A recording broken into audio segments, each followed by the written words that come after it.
Welcome to the Qredible Live broadcast. We're excited to kind of be doing a special episode today, recapping the NoCo Hemp Expo, which happened a few weeks ago. So I wanted to just remind everybody a little bit about what that was, and then we'll introduce some of the wonderful fellows who were there and get their perspective on everything that was handled. So this is an annual event. So NoCo Hemp Expo, Drew Harris and Joe Hickey were there. It's an annual event that brings together people from policy, regulation, and research, as well as pioneers in hemp, food, feed, flour, cannabinoids, fiber, and eco-friendly materials. So everyone kind of explored. There were presentations about supply chain, connections to be made with people who are in the agriculture space, manufacturers, experts, and kind of people, I think, from across the whole supply chain. But you guys will have to tell me if you felt like that was adequately represented. So eager to hear kind of, I think a lot of movers and shakers were there. I think it's a place where, you know, there really are kind of some conversations about the future of hemp being facilitated. And we have kind of the OG of hemp with us today, Joe Hickey, who has been on the broadcast before and is a friend of Qredible and a friend of all of ours. So yeah, Joe, give us a little bit, just give our audience a little intro on who you are, and then Drew will, and then we'll kind of get into what NoCo was like this year. Yeah, my name's Joe Hickey, and I'm the president of the Kentucky Hemp Growers Cooperative that was started back in 1942. And that's kind of how I got started in this whole thing. Is I discovered an article in the paper about the Kentucky Hemp Growers Co-op and started collecting information, ended up meeting with the governor, got him to form the task force. We just started getting a lot of PR because we thought we were going to get legislation passed because, you know, the governor formed the task force so fast, but it didn't turn out that way. But anyway, we were doing the education, which the legislature said we need to do. But a little time after that, Woody Harrelson shows up on my front door and says, I want to help. So that was what really kind of got us a lot of PR. We decided to get him locked up for planting 4 hemp seeds in 94. The trial went for 4 years, which was even more great PR. And we finally got, Woody was found not guilty in 2000, and we got the bill passed in 2001. And the great thing about what we did in that bill, we added a sentence at the very end of it that said, Kentucky immediately adopts any and all federal rules and regulations pertaining to industrial hemp. So when the Farm Bill passed, all the other states were having to go in and put legislation in and everything else, and we didn't have to because we basically accepted the federal rules and regulations. So that's what allowed us to get started early. In 98, we started a company called Kennex, and it was the first North American hemp processing facility. And we had taken seed from Kentucky and taken it up and crossbred it with a Hungarian variety, came up with a fiber variety called Denny. And so I say we smoked it back, but I mean, we use UPS. We brought it back and then planted the first crop back. The same genetics are, you know, one of the parents of the genetics came from that field we planted in. So it was like history coming back, you know, 50, 60 years later, or I guess longer than that. So, and lately, you know, I'm working on a couple of technologies, one related to cannabinoids.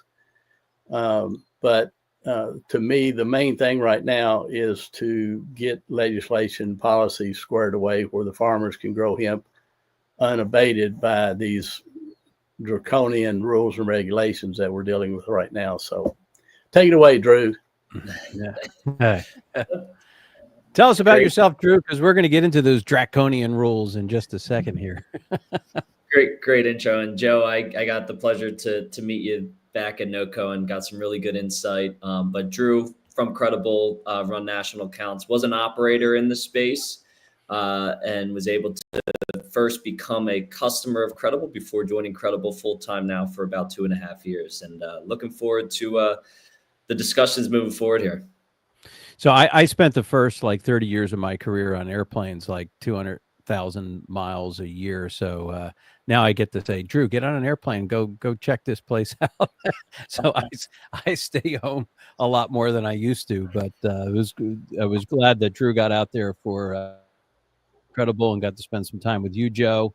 A lot of stuff that I've heard about going on is sort of, we've talked about this, Drew joked about it, and the term is out there, is sort of about the divide between the industrial hemp players and the psychoactive, hemp players. And this, what we've called sort of somewhat of the emerging civil war. And it's not because these folks hate each other, but it's because they're two very different purposes of hemp, and one's bogging down the other. And I don't think the regulators get it, right? So it's all mishmashed into this.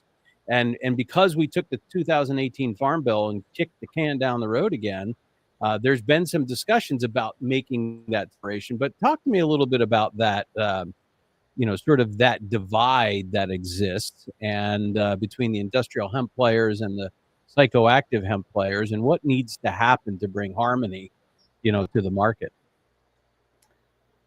Well, I don't really look at it as much as, like, I know I've written an article about somebody said it was a civil war, but I don't think it's really, that much of an issue, except or when you delineate between hemp and marijuana as a horticultural crop versus an agricultural crop.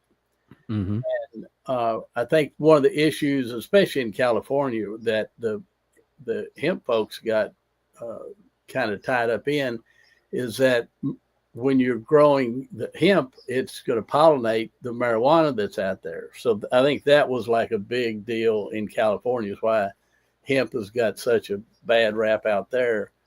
But, to me, it's just a matter of agriculture. What's going to help, what I'm looking at is how am I going to help the most farmers to really create a green industrial revolution. And it's not with cannabinoids, because there's money in cannabinoids. Like I say, I've got a technology that deals with that, but am I going to, promote something to my self-interest, or am I going to take care of all the farmers around the country? Because grain and fiber is going to help 99.9% of American farmers. And yeah. But I think I think we need to sort of help define for our audience the difference, because it's an important difference. And I don't think that the regulators have gotten this straight in their heads, and that the industrial hemp players are really growing this for fiber, herds, seeds, oils, textiles, building materials, food, basically non-psychoactive, purposes. And the purpose for it is for more of that product production, and not necessarily what the psychoactive hemp players are doing. Is, this is where you see the Delta 8 THC, the Delta 9, the CBD, and all these different uses of edibles and vapes and tinctures and all these different, purposes. So there's two very distinct purposes of this. And, to me, it's like a lot of people just hear hemp and they immediately equate it with CBD or psychoactive, and they don't necessarily understand that there's amazing things going on all over the world, particularly in Latin America, which we'll talk about, that they're growing this hemp product as an agricultural and industrial, product. So why can't we get this straight? And do you think, Joe, that we're going to finally get this straight? Because Drew talked about, where that divide was coming out in that conference, where you sort of heard some of the, not that there was fights in the hallway, but there was, there was sort of, you can tell where the divide was taking place. Yeah, I don't know. Maybe there was a fight in the hallway. I don't know. I mean, the head of, or the new president of the, what's it called? Not Hemp Authority, but the Hemp Roundtable. And Jenna Murray. Yeah. So they're focused on the cannabinoid side, and when they can, to help the hemp side. He's a cannabinoid promoter, and so they were calling it intoxicating hemp, and I stood up and going, look, you guys are using semantics that really hurt the industry, because really hemp is not psychoactive. What you guys are talking about is growing a hemp crop. Then you take that and concentrate it and isolate it. And then you take, because it's, like industrial hemp is 0.3 or below, which is that, it's an arbitrary number anyway. But, when you have the farmers getting tied up with this 0.3 issue, what's happening right now is they're growing hemp that's Delta 9 is below 0.3, but then the THCA is like 8 or 10%. Right. And so what's happening is they're saying, well, THC is, is not, we're below 0.3, but the THCA, all you do is heat it up and it turns into THC. So you have all of these nuances in the industry that make it really hard, even for regulators. In Canada, what the way they do it up there, Brian, is, because I spoke with the head of Health Canada. He said, what we do is the farmer, when he registers, if he has a receipt for certified seed, we don't even go out and look at him. We'd never even pay attention to him anymore, because we know that, he has certified seed. And so they don't even have the testing program. And like us, hell, each state's got to set a lab up. You got all these testing and everything. And why in the hell are you testing a fiber and seed crop? I agree 100% about testing a crop that's going to be used for a natural medicine. It ought to be organic. It ought not to have any heavy metals in it. But, and it's just those little nuances that the regulators, I remember 30 years ago, our first lawsuit was with the DEA. And they wanted to make food illegal, any hemp foods illegal. And so now the DEA has kind of got the background, and now the FDA has stepped in and saying, even on chicken feed, it only is 2 parts per million of THC in chicken feed. I mean, that is, and I know you've heard it before, and I think I've said it, but, people don't understand what 2 ppm is. And 2 ppm is 2 inches in 15.78 miles. It's this much in 15.78 miles. It's ridiculous. And then the FDA allows heavy metals, pesticides, herbicides at a higher level than they do THC.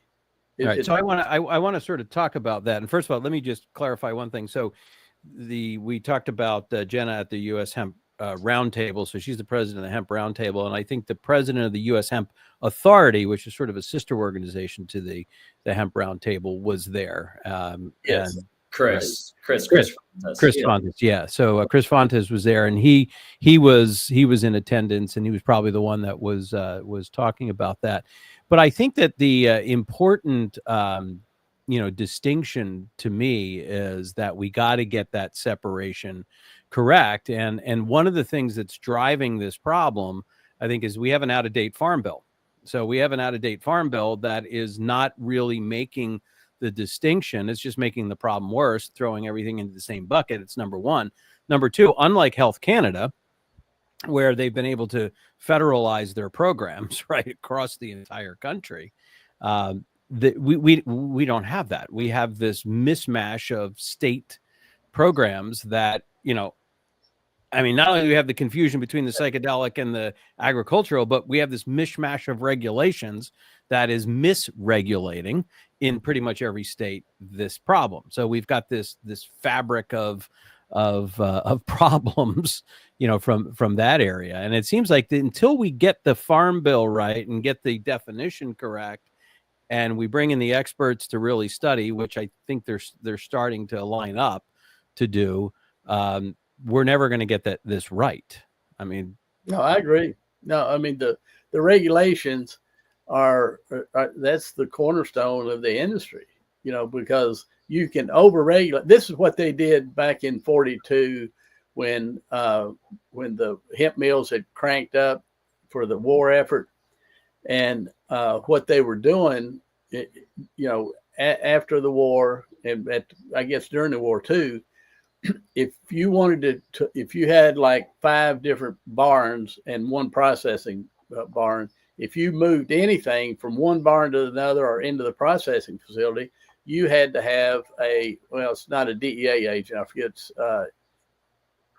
It was Federal Bureau of Narcotics, I think is what it was called. So you had to have somebody there to watch it be transferred from one building to the next. Mm-hmm. So that's how the early overregulation worked. And now this regulation that we're dealing with now is just so arcane. And like you said, Kentucky has different rules than Indiana. Indiana has rules than Illinois. California has different rules than Oregon. It's the same thing all over the world. That's why, the Federation of International Hemp Organizations, that's why we're trying to get all of the countries harmonized on these regulations and the policies. Well, let's talk about that for a minute. Because you talk about the different countries, and I was actually looking at this and doing some research on this, that what's going on in like Latin America and Asia, is amazing. So if you look at these emerging markets, they're way ahead of the US. I think it's like starting in 2013, Latin America countries, which include Argentina, Colombia, Costa Rica, Paraguay, Ecuador, all those, right? They've legalized industrial hemp production. Okay. Yes. Since 2013. So they're way ahead of us. And the cultivation area, is projected by 2030, to just boom, like massive amounts of hectares to grow this. So we're now looking at, I think, the largest market in the region in Latin America. I think if you look at it, the main producers in Paraguay, Colombia, and Uruguay, with Chile expected to become the largest, about 39% of Latin America's industrial hemp program. So we're seeing that if you look at each country, Ecuador, Colombia, Paraguay, and Argentina, you see this massive amount of money being spent in research and advancing in these areas. So, and we can't even tell the difference between psychedelic hemp and, or psychoactive hemp and industrial hemp. So, when I talked about the Civil War, I'm talking about is because we need to respect each other, what we're growing it for, and we need to get it right, because everybody's boat will float higher on both sides if we happen to get it right. So, Drew, there was no fights in the hallway, right? I was just making that up. Whatever happens at NoCo stays at NoCo. So that's just there was some tense moment, and not really tense, but I spoke up about the convergence of the two that is slowing this industry down. And is what you were talking about, Brian, about the money and everything, is how come we're not doing hemp like we did was here in Kentucky with Toyota when they came in with the promise of all these jobs and everything. The state said, okay, we're going to give you, I forget how much they gave them, but and then they got the tax credits, they got the jobs programs credits, they got all of this. And I've proposed legislation, and it was too late this year, but I'm going to put legislation in to give tax breaks or tax incentives to farmers that are participating in the industry, processors, and the end users. And that's, basically that's what we need to get this industry going, because if we wait for, private money, it's going to be a long, long road to get there. And it doesn't appear that the private money's there, but no, it does appear that there's some, money coming in through some of the agricultural groups and the SBA that are, but it's small. Yeah, but if what we need is targeted money. Yes. Because they said, well, there's loans out here for agriculture and there's loans for this. Okay, that's fine. But if you have dedicated loan program or tax incentive programs, specifically farmers, now it really gives legs to this thing. Because until we do that, well, until we do that, we don't have, and you've mentioned this before on one of our broadcasts, is until we do that, we can't build a consistent supply chain. No. Right? Because, if we're going to get Toyota and all these companies to start using hemp products for their parts, because we know you can put hemp in plastic, which becomes biodegradable. You can put hemp in lots of different things.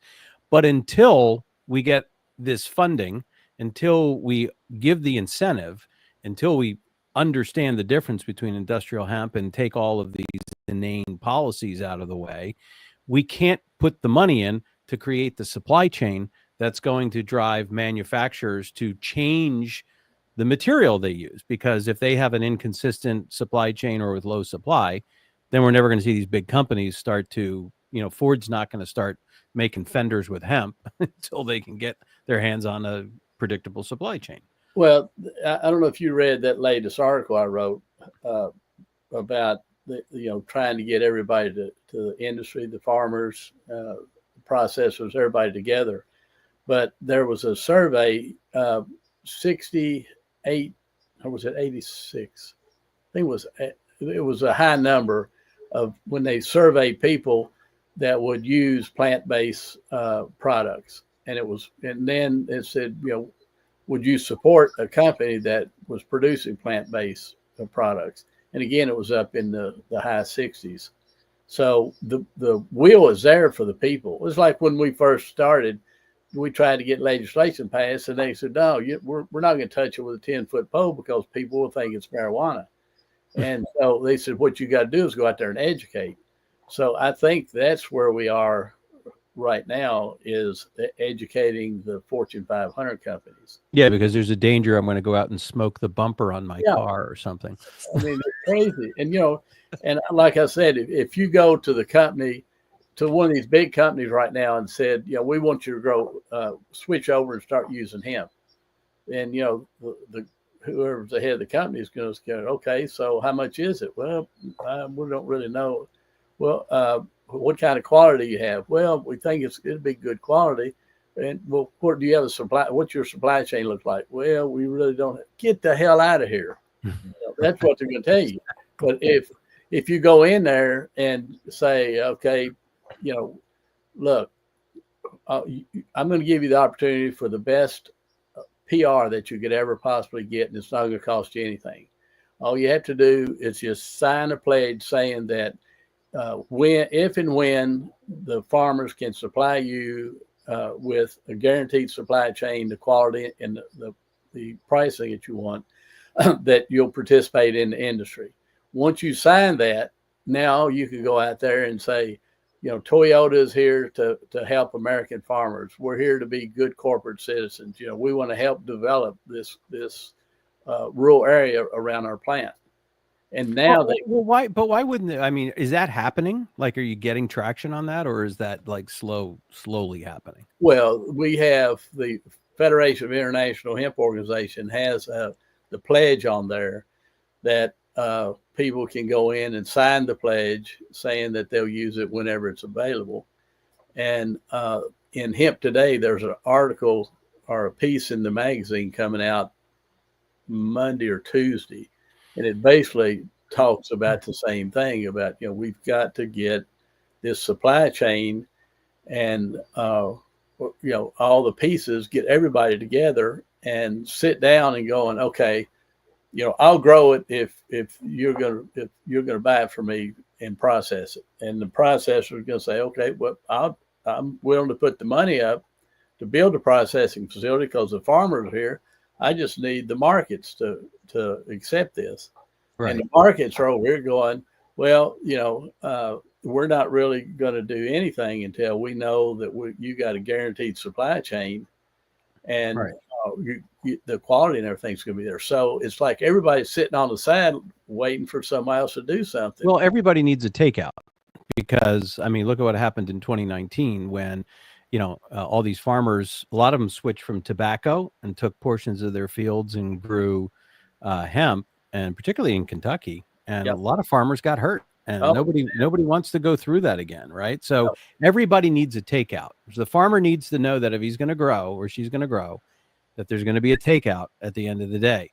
The processor needs to know that if he's going to process, there's going to be a takeout down the line, and that's what you're saying. And but what puzzles me is that the U.S. industrial hemp market, is valued somewhere, I guess, when you look at 2023 to 2025, it's been somewhere between 2.3 billion and 3 billion.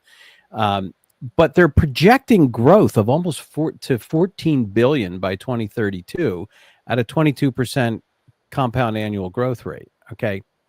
How can that happen if the capital is not coming in? There's no private money into this right now.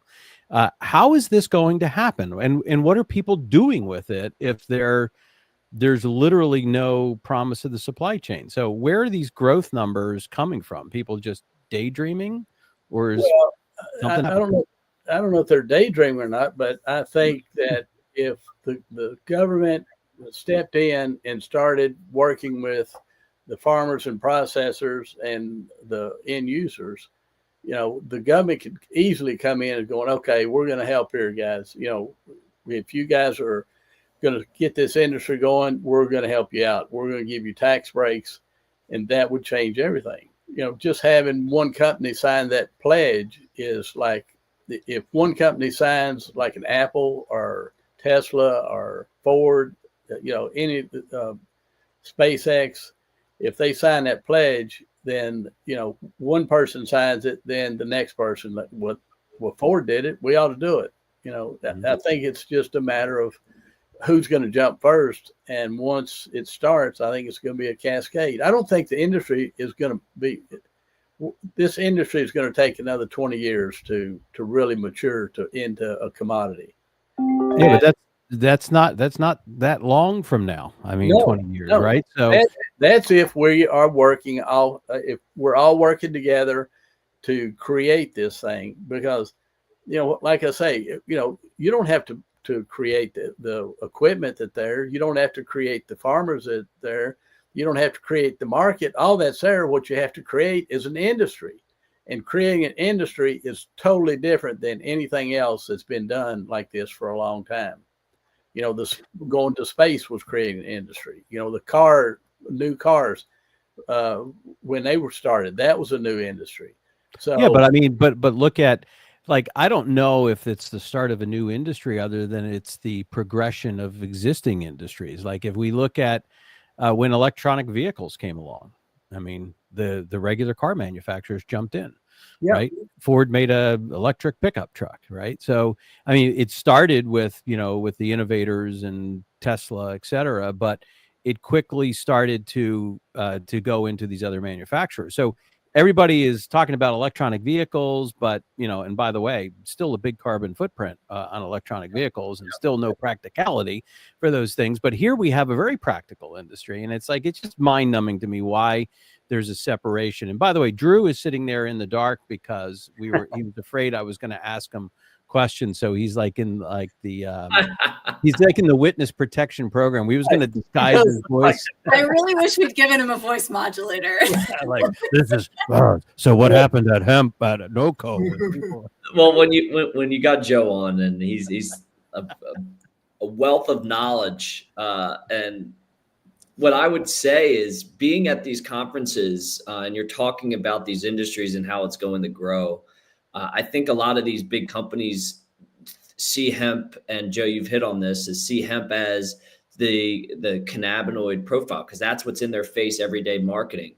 When you attend something like NoCo, which was my first time being there, you got to see some of these other industries, hemp concrete being a huge one that I got to learn. There was a great story. These are like publicity that I think needs to be out there for these larger organizations, where the floods that just happened in South Carolina last year, there was a house that was on this block. Every house was knocked down but one. Guess what was made out of that house? Hemp concrete. Like those type of stories I think go far and show kind of the resilience of the industry, but that's just one example. what I was seeing at this conference and just getting introduced to the agricultural side of it was unique. So I got a really good understanding, especially from Joe, because Joe, you did start to stir things up, which I loved.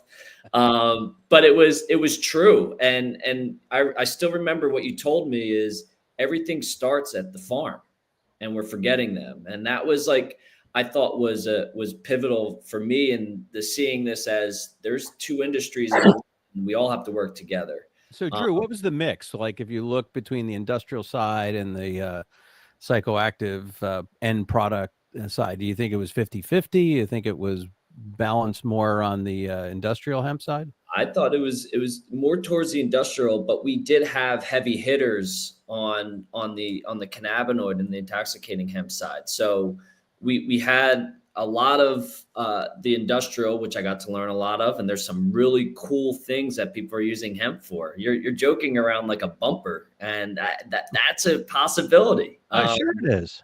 And but you did have some of those the players on the other side, like Chris Fontes, who's been in this industry for a long period of time. I think from my understanding is these new players that are coming in, especially like at the hemp beverage side of things, people that are coming into this industry that are forgetting how it all started, and they just see this as a product, but hemp is way bigger than that, and they can't forget about the beginning, and that's the farm. Yeah, and we can't forget about the fact that hemp was a big crop way back when, until we criminalized it, because, I don't know why, but I do know why, but that's a whole nother episode that we can dive into. But so it's been great. Thank you guys for helping us sort of figure out what was going on at NoCo. Joe, thank you also for the work you're doing to advance this. I mean, it's really, what do folks need to do to jump? Like, we need to get people in masses to really start signing up and supporting this. Where can they go to support these efforts and help out the initiatives you have going? Well, I think the best thing is, to go to the FIHO.org.